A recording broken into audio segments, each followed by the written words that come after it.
he was like, oh, my boiler hasn't worked since Christmas. And I'm like, but you're in Bulgaria. Isn't he pretty much frozen solid then? No, he lives on the seashore and it's beautiful there. Oh, Like nice. go to the beach. Nice. It's please do not say, oh well, me too. No, it's not that cold where you are. Yeah, I turned on the water, I turned on the hot water, and it actually got colder the longer it ran because the pipes aren't insulated. So yikes. the water that was sitting in the pipes was warmer than the water that came in from outside. So I Yikes. am really not happy. That's no fun Anyway, at all. yeah, so if I look dirty, it's because I am. A little bedraggled. No, Yeah. you look great as always, my love. Oh, God bless your bad eyesight. Wait. Oh Who yeah. are you? Okay. Who are you again? Oh God. Oh my gosh. Anyway, Oh, and it I'll tell is. you what, just the shock of I washed my face in freezing cold water and the absolute pain That's. that was, It's what they you know, call and refreshing, isn't it? yeah, and once you start, you have to, I mean, you put the soap on your face and then you go, oh, this is a bad idea. This is so cold, it hurts. But now you've got soap on your face, so now you have to wash it off, and it never takes one splash. It's just you're there for Oh the no. duration. Yeah. So I'm sitting on my hands because my hands are frozen Frozen solid from the solid. Yeah. experience, and I can't feel my nose. I can't feel my nose. It's still there. Thank I you. promise you, it's still there. That's good.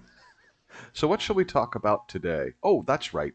We promised in our last podcast that we would Yeah. talk about fabric substitution Yes. and how it ain't as easy, it ain't as simple as a lot of people assume. Yes. I mean, it's a very modern thing. And people who do historical things don't realize how incredibly modern an idea this is. But the idea that your winter clothes are in wool and your summer clothes are in linen or cotton, it's just not reality. And it's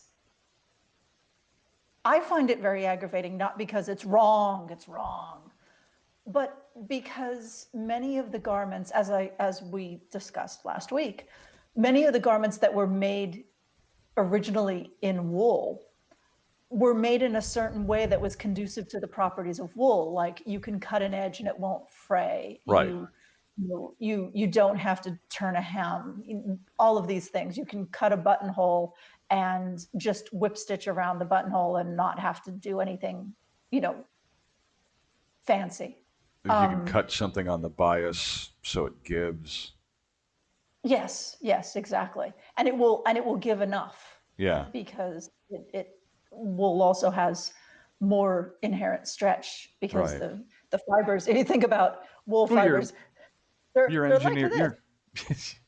you're Wool, engineering to the material. I mean, it's no different yeah, than building a roller coaster out of steel versus one out of wood. yeah, exactly. And if you think about wool fibers, again, I say wool Yeah. fibers look like this, so they have an inherent bounce to them. Right. And linen fibers have a linen fibers have a certain amount of twist to them, but it's at a microscopic level, whereas Right. wool fibers have a lot of twist to them, and that's why they stick together. So, so wool is stretchy. It's a natural property of wool to be stretchy. And so, the difference between making hosen out of bias cut wool and making hosen out of bias cut linen is it's an enormous difference. It's legion. Right. Right. Right. And trying to saying, oh well, i I'm going to make hosen for the summer, so I'm going to make them out of linen. Number one, oh, what are you doing? And number two, it doesn't work that way. The extant hose we have that are made out of linen, number one, they're they're boot hose. They're the kind of Right. hose you wear under your bucket boots in the 17th century that have, fabulous lace on the tops of them. And the linen part is just to hold up the lace bit, and then the lace falls over the top of your bucket boots. We don't have linen joined hose, to the best of my knowledge, Right. because there's not, linen is kind of a funny fabric, because when you put it on, it feels very stiff, and then when you wear it for a while, it gives. Yeah, it softens up, right? Yeah, as it warms to body temperature, it stretches, but that doesn't mean it stretches more than that. So, if you put on like a linen kirtle and it's very tight when you first put it on, it will get less tight as it warms to you. Right. But a pair of hosen is an entirely different story, because you need the hosen to be very stretchy in order to conform to the contours of your leg. And Right. if you've sewn the hosen to conform to the contours of your leg, you really can't move. Yeah.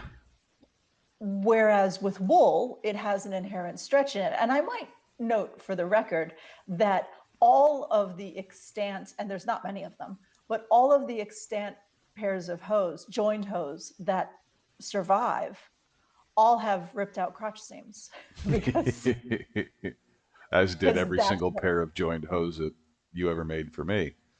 Yeah, well, that's what happens, because Yeah. you wear them, and if they droop, and this is a real problem on modern men who are Mm-hmm. used to wearing, they're used to wearing their pants too low. And Mm-hmm. now that being said, 15th century hose sit at the hip, they don't sit at the waist. Yeah. But they're used to wearing their pants too low, and they're used to their asses being baggy. Hmm. I was walking behind a lad yesterday, walking home from the store, and tall Dutch guy. It's not my fault I looked at his ass. His ass was eye level. And Because Dutch people are that tall.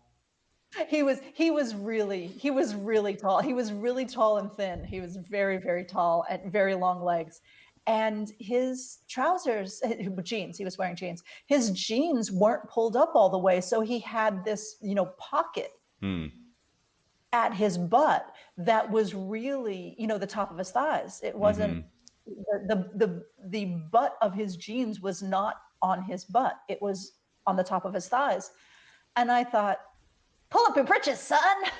Well, I've seen guys walking around there with the skinny jeans, the jeggings, yeah, right? yeah, They're that's they're what he was wearing. they're basically painted on, but they're still the crotch is still hanging below Yeah, the how can we put this delicately? The taint.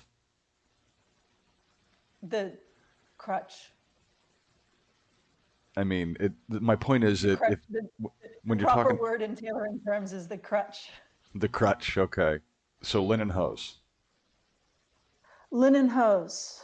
Yeah, Yes. pardon us, ladies and gentlemen. We're getting our brains back together. There was a minor emergency that we've cut out of the video.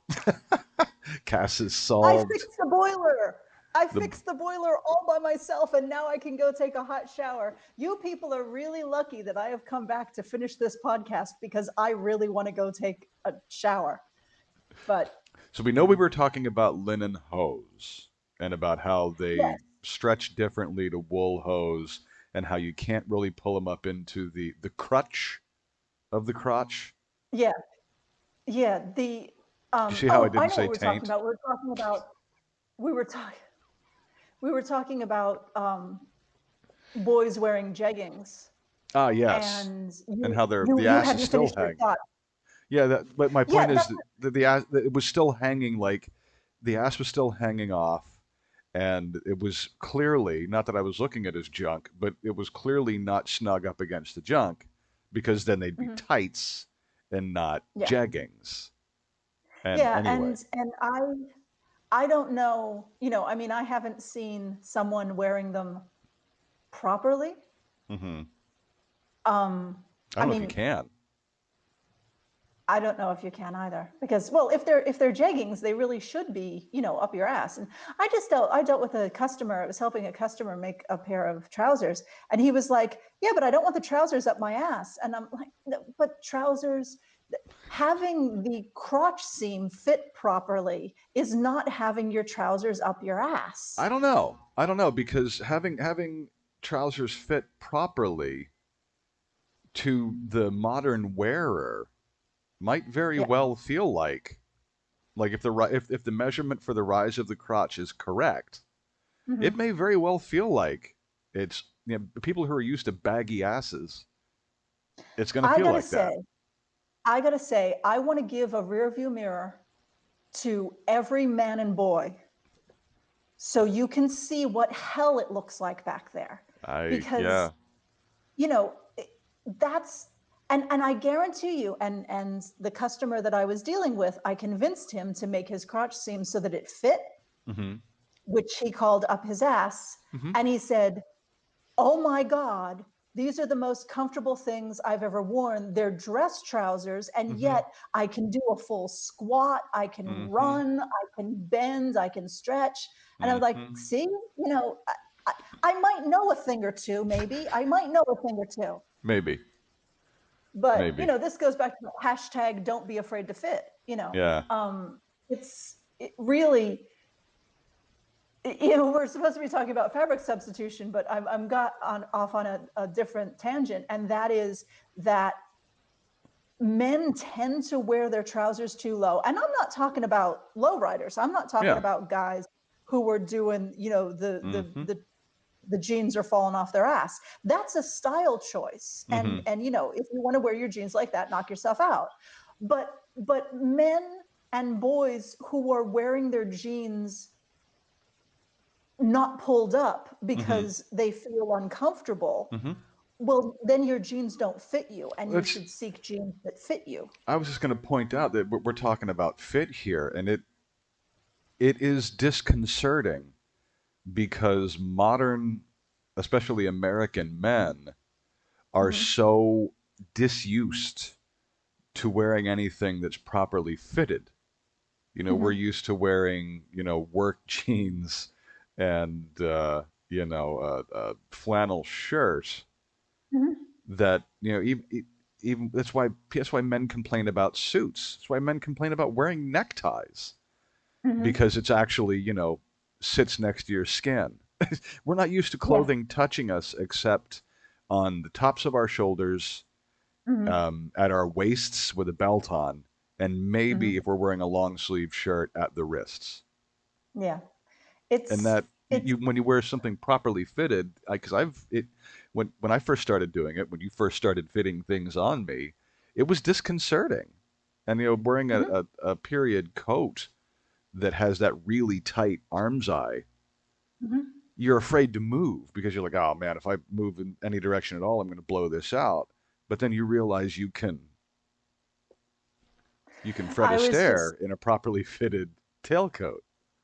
I was just working with a gentleman who makes hunt coats, fox Hmm. hunting frock coats, and he's a tailor. He makes these beautiful bespoke coats, and we were working on a pattern together, and he said, "Oh, I do the traditional high armscye Hmm. with the very tightly fitted sleeve," and I said, "Oh, thank God."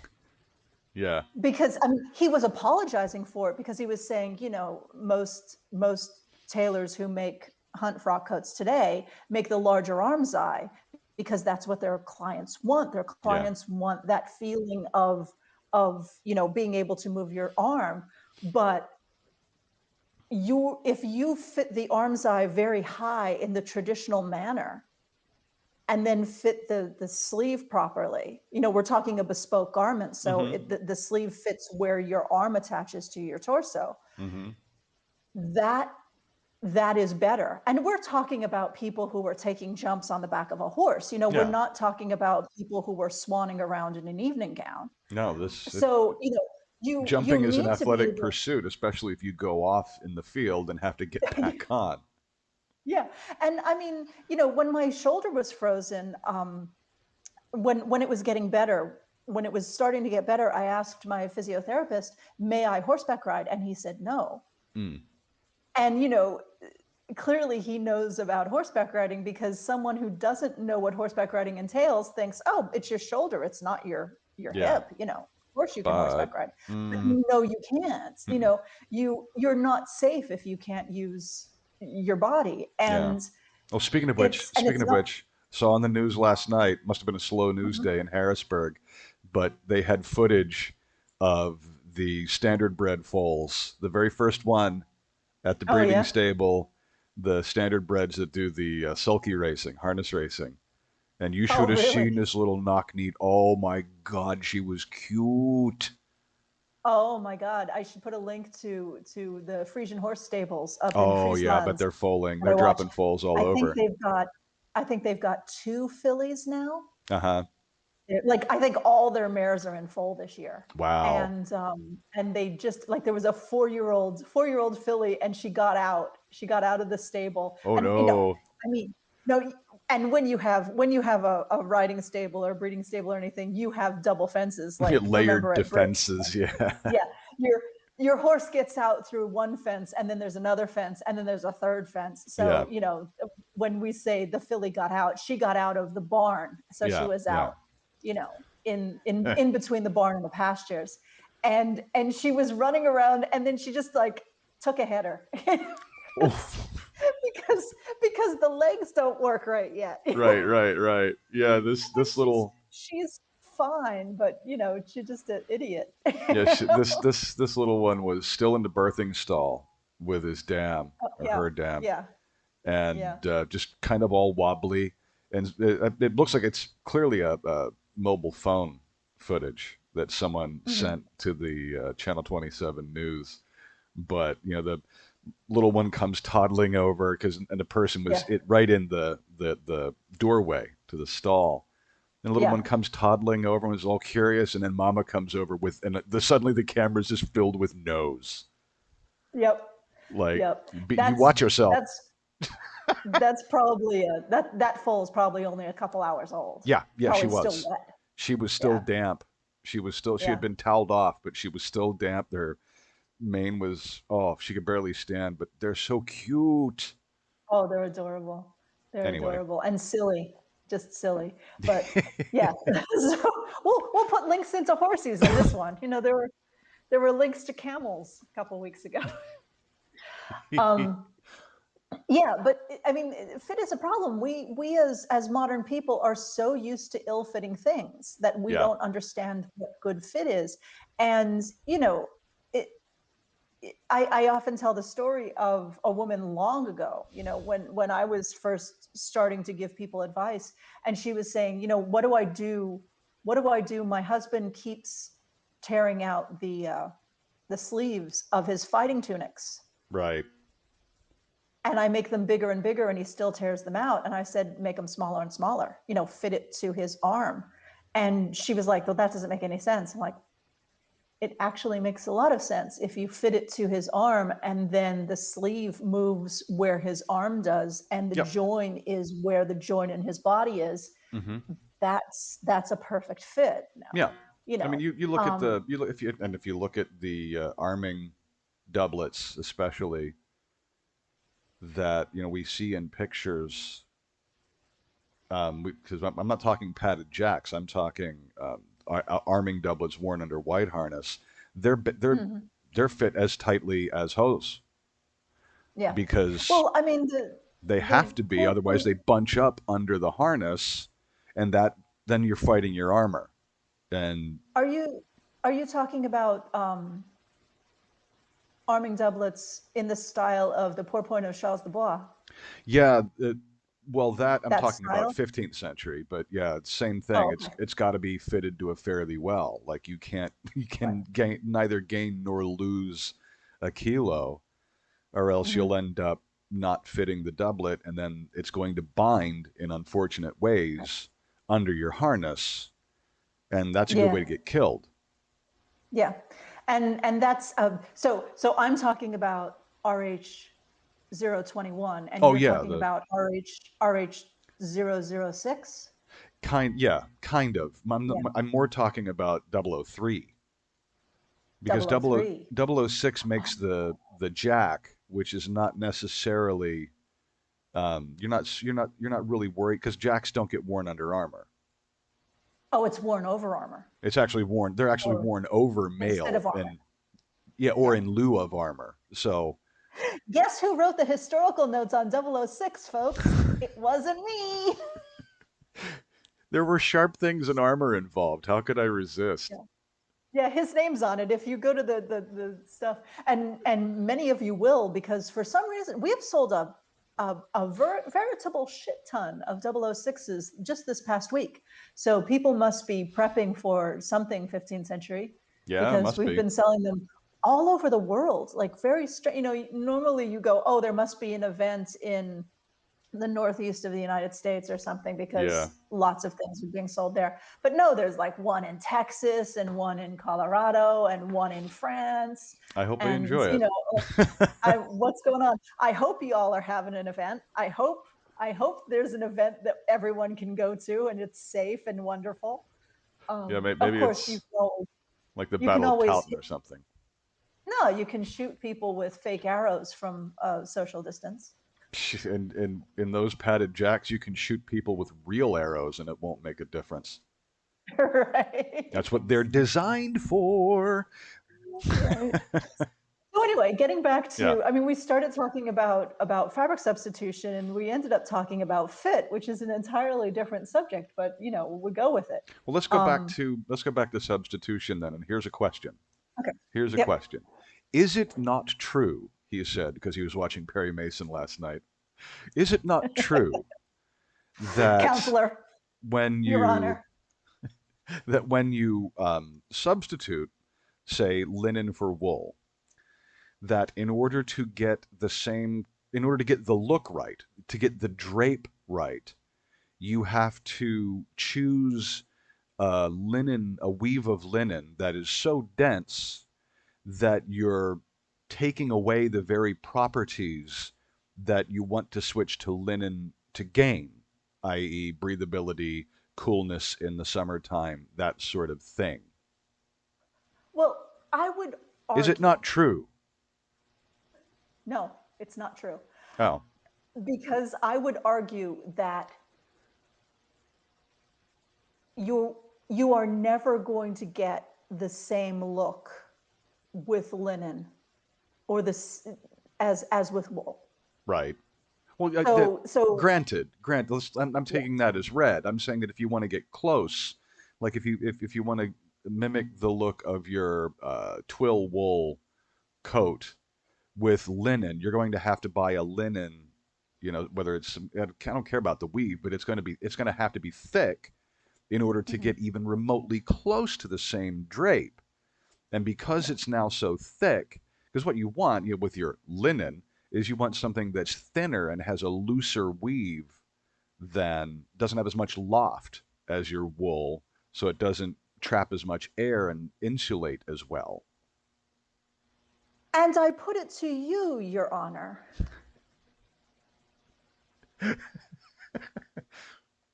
You started it. My lord. I put it to you that linen isn't cooler than wool to begin with. Now, Yeah, that makes sense to me, but explain yeah.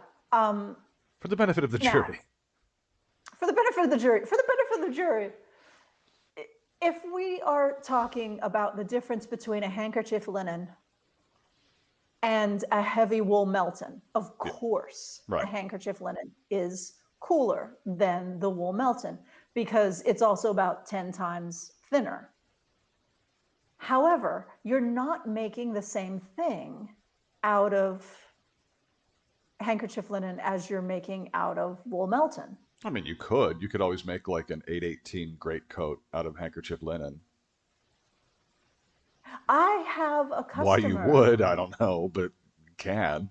I I have a customer who is a drag queen and made an 803 or 802, one of the 18th century, mid 18th century frock coats Hmm. out of lace. Ooh. And That's he hot. said yeah, it's gorgeous. It's just, because it drapes beautifully because it has all of that skirt. Yeah. And it doesn't look at all like a frock coat. It looks like a negligee. But that's what he wanted. He's made, I can't remember if it's 802 or 803. It's one of them.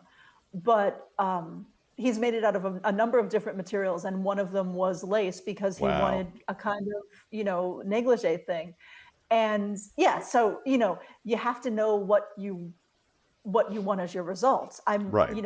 I would never say in a million years, oh, you're wrong to do that, because he's not making a reenactment costume. He's making, something to wear for himself. And it doesn't, I'm not talking about I'm not talking about historical authenticity in his case, because that was not his goal. Right. But if it's your goal to go to the reenactment this summer and be comfortable, it it doesn't make a whole lot of sense to make the garment that's normally made in wool out of linen. And do not give me, oh, I live in Louisiana and you have no idea how hot it gets here.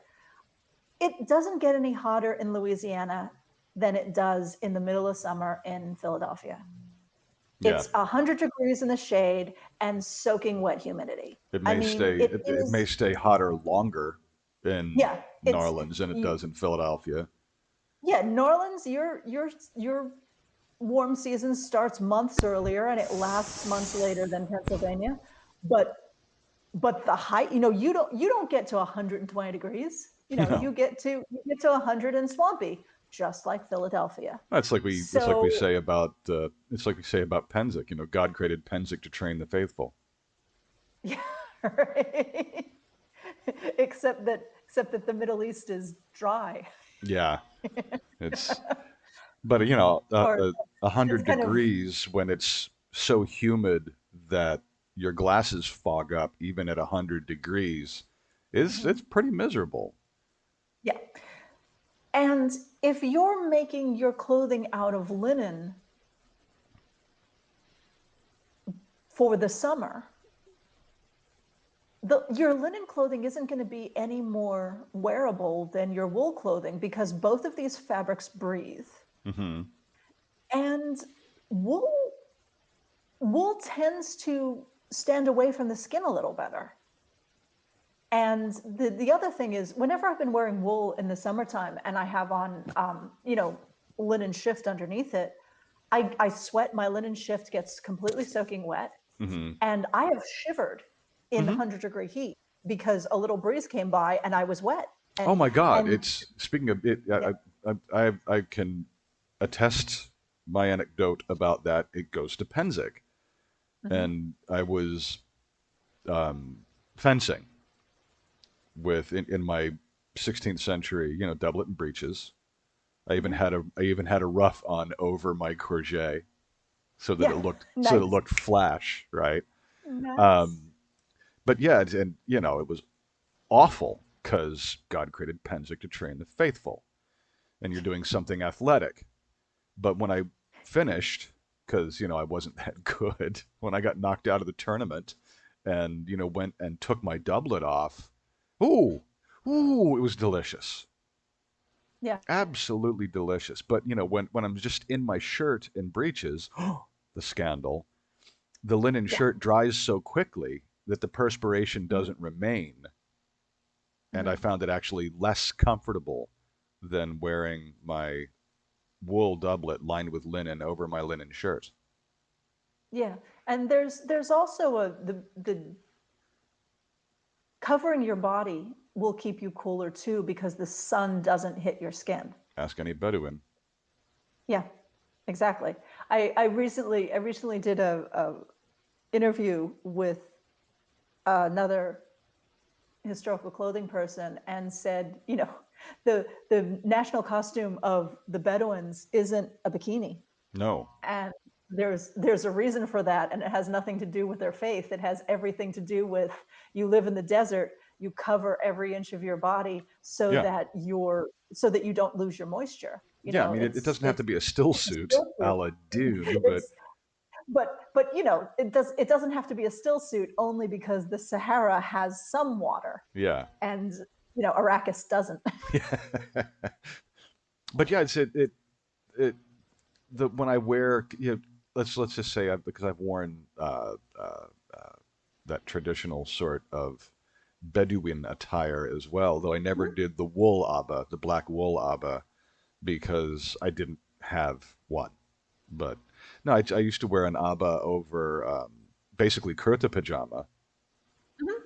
and it was wonderfully comfortable, even in 100-degree heat, 90% humidity. Um, Mhm. it was wonderfully comfortable, and many many layers is what I'm getting at.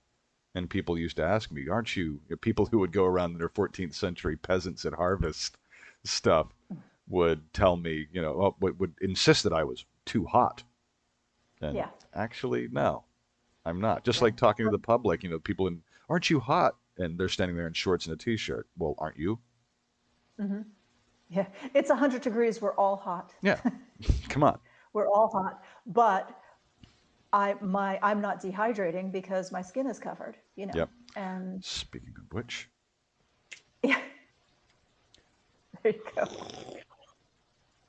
That's pleasant. That's pleasant. I didn't get my traditional podcast cup of tea today because I was busy fixing the house. busy fixing the boilers so you could have hot Yeah. water. For which Yeah. because you went through the whole thing, I completely forgot how to do it. So if I had been Oh. there and you said go fix it, I'd have been like, on the phone, looking up how to do Yeah. it on the internet. Yeah. Well, once you figure it out, once I got the right hose Yeah, to do it with, it was almost self-explanatory. yeah. You put the hose on there and there. The two places where you can put a hose, Open both and then taps until the pressure goes up. open the things. And I mean, you're doing it right when the pressure gauge starts going up, and you go, oh yeah, that's good. Yeah, Um, so yeah. Anyway, yeah. enough of my household things. So yeah, But yeah, so substitution of fabrics and why, yeah, there are two reasons not to do it. One is historical, and you can say to me with truth, but they had linen hose, but they had linen doublets. Yes, they did. But number one, they are rarity, and number two, they don't do the same thing the wool ones do. Like I yeah, said, the linen boot hose, they have these wonderful, delightful little eyelets around the ankle, because if you don't put those eyelets around the ankle so that you can draw the ankle closed, you can't make them tight enough to stay nice on your ankle. what is that called? Clocking, or did it? Well, it's Is not that what clock? Is that what clocking? What clocking is vestigial evidence of these things. I don't know if it's actually vestigial evidence of these things, because you have clocks on wool hose, but Or vestigial on wool evidence hose, of the gore, the ankle gore yeah, in wool it's hose. it's Okay, vestigial evidence before. never mind. But you can't make a pair of linen hose that are going to fit tightly on your ankle and still get your foot through. Right. So you have to make them loose on the ankle, and then they're uncomfortable and baggy. You get like elephant ankles. So you put these eyelets and draw them closed. Right. And there's a pair, I think, in the Victoria and Albert Museum in London that are lovely white linen and have these beautiful green silk eyelets. Ooh. And they're absolutely gorgeous. But, you know, the average guy just had a pair of wool hose, and And I they think it's fit important. because they. Well, I think it's also important to note that you're not. These boot hose are being worn over wool hose because you're not sticking those on your leg and then Are they? yeah, because otherwise with your boots turned down into the fashionable buckets, you'd be showing naked shin. Oh, you're right. I never thought of that. Ask a man who's worn them. I never thought of that. Mm-hmm. or possibly silk hose. Could be, yeah, silk, whatever. All I'm saying is you're not wearing Yeah. those linen boot hose are not worn next to the skin Oh, wow. because There you the go. reason you're wearing them to have this Right. fashionable bucket vase of lace, Lace, yeah. you're showing at Oh my God, I least want to make you a six, pair eight, of 10 inches of shin below the knee of the I want to breeches. make you a pair of those. You don't have bucket boots anymore, and I want you to make I want to make you a pair of those I can linen always I can always have boot another pair hose. of bucket boots. Oh, you might have to. You might have to. Hmm. Please the wife. Hmm. You might have to. Dear Sarah Juniper. Dear, dear Sir, dear Sir Juniper, here is my left arm. I don't Yes. need it. Here's a purse of monies. Um, yeah, honestly. Um, but yeah, so they existed. These linen things that we say, oh well, they usually made them out of wool. Well, they did usually make them out of wool, and they existed, but they existed in very particular circumstances, and Hmm. they were rare. Well, like any other So it piece of material culture, you have to consider it in context, right? yeah, Sorry, I and just you interrupted you. That don't was really rude. you interrupt me all the time, but I mean, I talk a lot, so you wouldn't get a word in edgewise if you didn't interrupt me. Um, man, Well, actually, well, actually, yeah, I will murder you from here. I can feel the murder vibes. No, I mean, I fixed the boiler without you. Who needs men? Nice. Yeah, but anyway, so my point is there's two reasons, and one reason not to do it is the historical reason, and that is, that the linen versions of these common garments were very rare. So, if you're portraying a normal person, I mean, if you're portraying royalty, that's one thing. But if you're portraying, the normal average person, or even the lesser nobility and gentry, this is beyond you. Don't, Yeah. this is not correct. But the other reason not to do it is it doesn't work as well. Yeah. And because the garments we're talking about were originally made out of wool, the way we make them is conducive to the properties of wool. Hmm. And and the same thing is don't go and make a shift out of wool. Yeah. Shifts and shirts were engineered to be made out of linen. Don't make a ruff out of wool. Don't make a ruff out of silk. Well, maybe you can make one out of silk, but it still doesn't work as well Be more of a because gorilla because than a rough. yeah, the the the properties of linen that make it such a bitch that it wrinkles the second you sit down is the correct property for something you want to pleat, Right. because those pleats will stay nice. Where in wool, they're always going to look a little mushy by comparison. Hmm. In wool, to get a good pleat, you need a really, really lot of steam and a pressing cloth and a very heavy iron. Yeah. And we're talking about a time period where they didn't have steam iron, so Yeah. that's not happening. Um, so you know, so conversely, don't make your linens. Nobody's saying, oh, let's go make a shirt out of wool instead of linen. But although there were wool shirts, we have extant wool shirts, but they were mostly, undershirts for the purpose of keeping you warm. Right. And you didn't necessarily, I mean, if you were a poor person, you would wear them next to your skin. But for the most part, if you're wearing it just to keep warm, you're wearing it over your shirt. Yeah. So it's just like a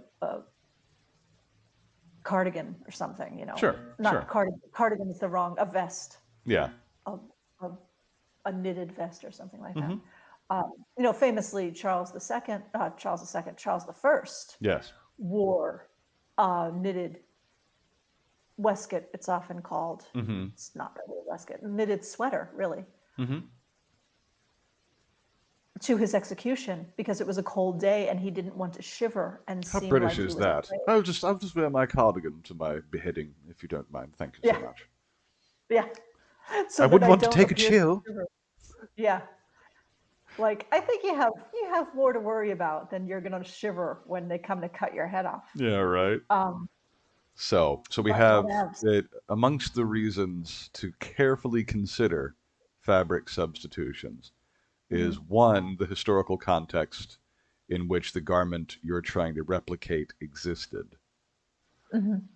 Two, the engineering characteristics of the materials and how they impact the garment and the way it puts together and the way it looks when it's on the body.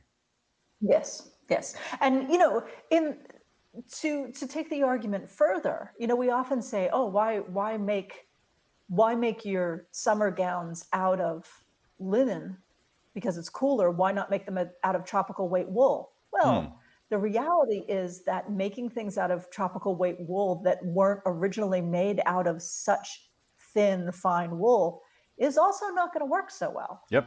Ask me how I You know. know? Yeah, I mean, yeah. I had a, Um, because we tried this, we succumbed to this notion. We mhm, made that bottle green suit, Elizabethan common man suit that I used to wear all the time was that mhm. bottle green gabardine lined with Yeah. linen, and it Mhm. never quite looked right. Yeah, I mean, it was okay. Yeah. It was, I think, to make the argument, it was far better than linen because the other Oh thing yeah. about linen is linen doesn't hold its shape very nicely, No. where wool does, and it Yeah. it did always hold its shape. And the other thing about that, it was a common man's. It was RH207, the Yeah. common man's Yeah. doublet and breeches. So it didn't have all the tailoring and pad stitching Hmm. and canvassing and everything inside it as an upper class doublet would Right. because Right. you know common men didn't have tailors and didn't Hmm. have all this stuff done. So I mean it was okay, It was but comfortable. It was okay, but it was never quite that kind of doublet that kind of doublet isn't ever going to have the kind of collar that can hold up a ruff, right. you know which is why you didn't wear that with your ruff. You wore your pistachio one Yes. that had the thick collar that I put all the pad stitching in. Yeah, that one was actually constructed properly and was no more or less. That's the pistachio one is one I was talking about that I wore in the fencing Mhm. competition at Penzic, and it was no more or less uncomfortable Mhm. than the gabardine suit, though that pistachio wool was a twill wool flannel. Yeah, and I mean I'm convinced that people who say, "Oh, it's hotter," haven't really tried the alternative because I mean I'm not a person who does well in heat. I do mind the heat terribly. Hmm. Um, and I find myself less bothered when I'm wearing wool.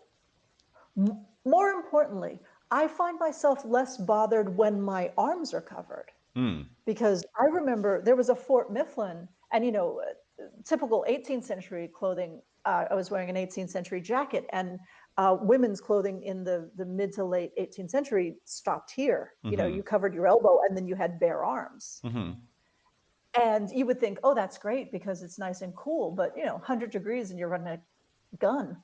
Yeah. Um, it was 100 degrees and we're running cannon, hot Hmm. cannon.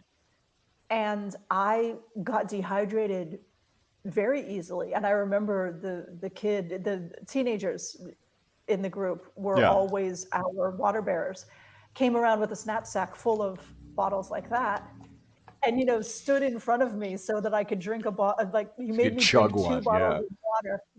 Made me drink two bottles of water before I went back to the guns, and the public were there, so he stood in front of me so that we could hide the bottles. And but yeah, I was getting dehydrated because my lower arms were exposed. Mm. And it sounds crazy, I mean, I was covered head to toe except for my lower arms, and I was getting that. Your hands are too hot, Hmm. Hmm. you start getting headachy, Hmm. your brain doesn't work. And it was dehydration. And it had everything to do with my skin being exposed. And I Mm. think that we have this very modern idea that, oh, you're hot, take off clothing.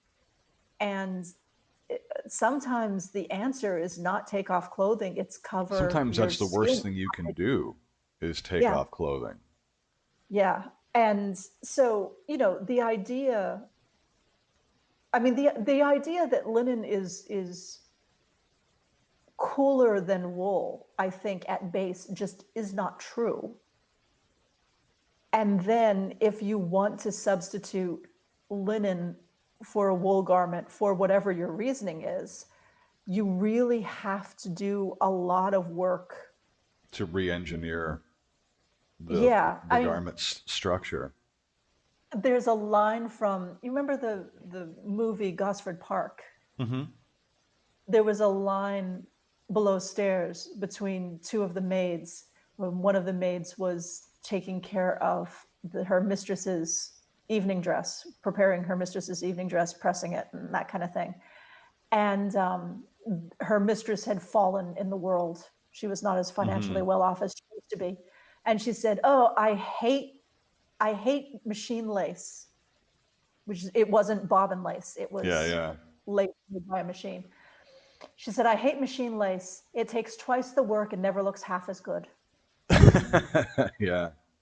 And that's the problem with using the wrong fabric. When you're trying to make a gown or a doublet or something that was Hmm. originally made out of wool and you try to make it out of linen, you take twice the effort and it never looks half as good. Yeah. I mean, yeah. I mean, this first struck me long before I even never started doing any kind of living history, where I encountered this concept. And uh, Mhm. summer suits, tropical suits, linen suits, always look rumpled, and they never Yeah. quite fit as well as a properly tailored suit. And I suspect Well, it's and for a number of reasons. A, the properties of the linen, but B, the common knowledge that um, a hot environment requires looser fitting clothing is also a thing. But anyway, I also wonder how much of this, linen is cooler than wool, is confirmation bias. oh yeah, absolutely. I think it is. And just to address linen summer suits, I mean, you could have a summer suit made out of tropical wool that'll be Hmm. thinner than linen suit. Hmm. But one of the things with linen suits is, well, you cut them square, Hmm. number one, so that they don't touch the body as much. So Yeah, they're more aerated, as you said. And the other thing is you don't put in all the heavy interlinings. right. And the other thing you do is when you're tailoring a suit, you work with the iron a lot. Hmm. You stretch and shrink the wool Hmm. to fit the person's body. Hmm. And you can't stretch and shrink linen No, like you can wool. that's true. So you don't have that extra level of shaping Yeah, the that's true. fabric to the Huh. person's body. So linen suits, I mean, in the tailoring books that I collect, there will be separate pattern drafts for linen suits or Right. tropical suits because they're cut square, Yeah. because they're not going to be, thing number one, you don't want them too close to your body because it's going to be hot. But thing number two, they're not going to be shaped with an iron because Right. they're not going to be You made have out to of you wool. have to engineer the structure differently when you're making it out of different materials. The roller Yes, coaster analogy, exactly. or is it Exactly. metaphor? I Exactly. always get analogy Yeah. and metaphor confused. Um, but it's absolutely, as you say, you have to engineer it differently. Hmm. And if you're trying to make a replica of one of the Greenland finds out of linen, you're going to have to break a lot of things, and Mm. it's going to take a lot of hard work. And I don't know why you'd want to work that hard. I don't want to work that hard. Yeah, Um, especially if so the reasons you're working that hard, you're not going to really feel any kind of result. yeah, and I think that's the thing. I think we have this idea that all wool is thick coat weight wool that doesn't breathe. and all linen is lovely and thin and diaphanous, and the Taint. kind It of isn't. wool you're using, no, the kind of wool you're using to make one of the Greenland finds isn't that thick, and the kind of linen that you would use as a substitute isn't that thin. Yeah. So I think it's a bad choice, Yeah. and I encourage anyone who is making that kind of choice to think about it again. Yeah. Because I'm not doing this, it's not historically accurate, blah, blah, blah. I'm not doing that. I mean, I am saying this would have been rare, Hmm. but I'm not saying don't do it because it's not historically accurate. I'm saying don't do it because it's harder and it ends up not being cooler anyway. Yeah. So what are you doing it for? Okay. I'll do a When soft shoe over here. you do a soft shoe.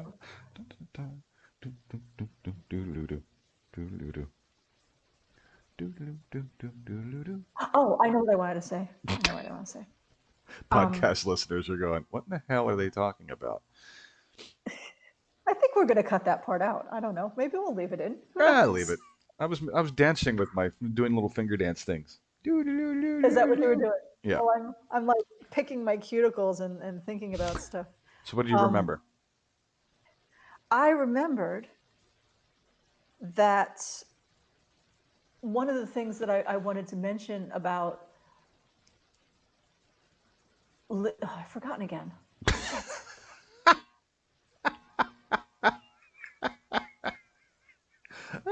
I'm sitting here and I'm going, okay, did I turn off everything I needed to turn off upstairs? Is the boiler gonna because the boiler's upstairs, which is 2 floors up, and is there going to be hot water coming down a cascade down the stairway in a minute?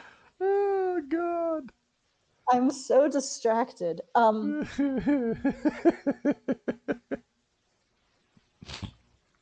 Jeez. Oh yes, I know what it was.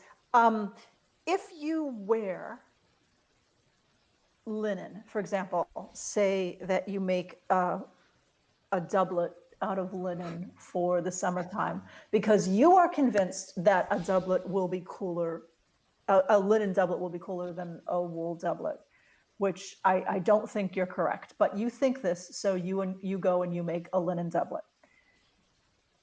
And you sweat. And you are going to walk around in a linen doublet that looks like you're sweating. Mm. Whereas if you wore a wool doublet, you would sweat and it wouldn't show. Yeah. I mean, Because I mean, yeah. I don't want to add anything further to the discussion because we're already gone long, but it does occur to me that one valid, in my opinion, reason for doing something like a linen doublet and breeches set is that you can just chuck it in the washing machine and not have to work real hard to get the scum out and off. But I don't want to get into that, so don't. Um, but yeah, you're right that sweat yeah, I mean, stains won't show up on wool garment anywhere yeah, nearly as I mean, you did a lot of fencing yeah. and cut and thrust swordplay Mm-hmm. in wool doublets and breeches. Mm-hmm. I mean, did you ever, I mean, I know you get soaking wet underneath, but did Mm-hmm. you ever No, think, oh my God, I look disgusting because I have, and no, that because was pistachio colored, it would have it was shown up. light colored wool. It would have shown up. Yeah. Because here's the thing, something that we know to be true, that because there's like science and stuff that when you're wearing a wool doublet that's lined in linen over a linen shirt, it regulates the evaporation, Mm-hmm. so that's one of the reasons why it feels so icy cold when you pull off the wool doublet and let the breeze touch your saturated linen shirt. You're just like, Mhm. Um, it it prevents you from dehydrating too quickly, Yeah. or it helps to prevent you dehydrating too quickly. You still have to hydrate, but yeah, there's something about that I am assuming, and that's a very large presumption that prevents things like massive pit stains showing up, you know, Mhm. in your wool doublet. I'm just guessing. So Well, I think what's happening there is your linen shirt with the massive underarm gussets in your linen shirt are getting soaking it what would up, normally, yeah, what would normally stain your it's like outer garment. holding a roll of paper towels in your armpit. No, Yeah. that's Um, when I first learned about the geometric construction of undershirts, hmm it was from a woman who told me about, um, I don't remember her name, unfortunately, but it was about a woman who told me that she had this beautiful silk embroidered bodice, uh-huh. and she wore it with a regular linen shift with the, you know, square gores under the arms. hmm And she said, she sweated in it and the shirt soaked up all her sweat so that her beautiful, beautiful silk bodice never, never got dirty. That's good. There you go. So, I mean, that's why they wore Yeah. shirts and shifts. It, it really is. It was to protect their clothing from themselves. Hmm. So, so yeah, so it's so there are reasons to avoid fabric substitution. I mean, it's often been said, people, and I'm going to say a specific time period here just because it makes the saying work. You know, nobody knows how to be a medieval person better than a medieval person. Mm. If you want to portray a medieval person, do what a medieval person would do. Yeah. And that's why it works. It Yeah. works because I mean, they there did it are, for real. yeah, there are some caveats there that, we are talking about climatic differences Mm-hmm. that are important. Mm-hmm. There's a reason why we find Spaniards and Englishmen in the New World dressing differently and chucking things down the well that they didn't want to deal with anymore. But Yeah. um, it's also worth remembering things like the Maunder and Spur Minima in Mm-hmm. Western Europe at popular eras we like to reenact, you and I. So, I Mm-hmm. mean, there are some mitigating circumstances there, but it's still worth experimenting with the material, replicating the material culture as exactly as can be done, I Yes. think. So, well, I think that's going to wrap it for Yeah. this And one. But unless you have something yeah, else, I think we hit all the we hit all the highlights. that's good. So let me run down the thing we always put at the end of the video, which is to do the whole, if you're watching this on YouTube, you can do the whole like, subscribe, ring the bell thing, because that's important. Staying notified of when we upload new things is a convenient reminder to come and watch us blither about the next topic. Um, if you're getting this audio podcast, we'd really appreciate it if you'd leave us a rating and a review. You can always ask us any questions or leave us commentary, things you'd like to hear us talk about in the commentary, whether YouTube or whatever, or email us at info@reconstructinghistory.com. We also have an e-newsletter that you can sign up for on our website, reconstructinghistory.com. And And I'll put a link there's always a link in the description box yeah, to there you the go. subscription. Links in the show notes about things that we talked about that we said we would link in the show notes. And other Mm-hmm. than that, 207 006 021. 021, 003, 006, it's all in there. So, 207. yeah, that too. 207. That's it, guys. We'll talk to you next time, I guess. Have a good one. Bye.